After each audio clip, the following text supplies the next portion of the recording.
Hello. ഇന്ന് നമുക്ക് complete ചെയ്യാനുണ്ടായിരുന്നത് ഒരു 1.5 kg വെയിറ്റിൽ വരുന്ന ഒരു കേക്കായിരുന്നു. അതും ഡ്രസ്സിൻ്റെ അതേ തീമിൽ തന്നെ കേക്ക് ചെയ്യാനായിരുന്നു പറഞ്ഞിട്ടുണ്ടായിരുന്നത്. കേക്കിൻ്റെ ഫ്ലേവർ താഴത്തെ ടയർ വൈറ്റ് ഫോറസ്റ്റും മുകളിലത്തെ ടയർ ചോക്ലേറ്റ് ട്രഫിളും ആയിരുന്നു പറഞ്ഞിട്ടുണ്ടായിരുന്നത്. ആ ഡ്രസ്സ് പോലെ തന്നെ ഏകദേശം ചെയ്യാൻ ഞാൻ ശ്രമിച്ചിട്ടുണ്ട്. എക്സാക്റ്റ് കോപ്പി ചെയ്യാൻ പറ്റിയില്ലെങ്കിലും എന്നെക്കൊണ്ട് മാക്സിമം ചെയ്യാൻ പറ്റിയെന്ന് തന്നെയാണ് എൻ്റെ ഒരു പ്രതീക്ഷ. വീഡിയോ കണ്ടിട്ട് എന്താണെന്ന് കമൻറ്റ് ചെയ്യാൻ കേട്ടോ. ആ ഡ്രസ്സിൻ്റെ പിക്ക് ഞാൻ ഈ സൈഡിൽ കൊടുക്കാം.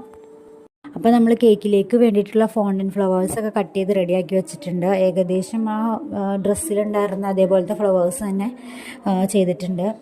അതെല്ലാം ഓരോന്നോരോന്നായിട്ട് നമ്മൾ കേക്കിലേക്ക് അറേഞ്ച് ചെയ്ത് കൊടുക്കുന്നുണ്ട്. then ഒരു ടോപ്പറും വെച്ച് കൊടുക്കുന്നുണ്ട്. അതൊക്കെ അവർ പറഞ്ഞ സെയിം ടോപ്പർ തന്നെയാണ് നമ്മൾ വെച്ച് കൊടുക്കുന്നത്. ശേഷം നെയിമും ഫോണ്ടനിൽ കട്ട് ചെയ്ത് നമ്മൾ അതും കേക്കിൻ്റെ ബേസിലായിട്ട് സെറ്റ് ചെയ്യുന്നുണ്ട്. അപ്പോൾ എങ്ങനെയുണ്ടെന്നൊന്ന് കമൻറ്റ് ചെയ്യാൻ കേട്ടോ. അപ്പോൾ വീഡിയോ അത്രയേ ഉള്ളൂ.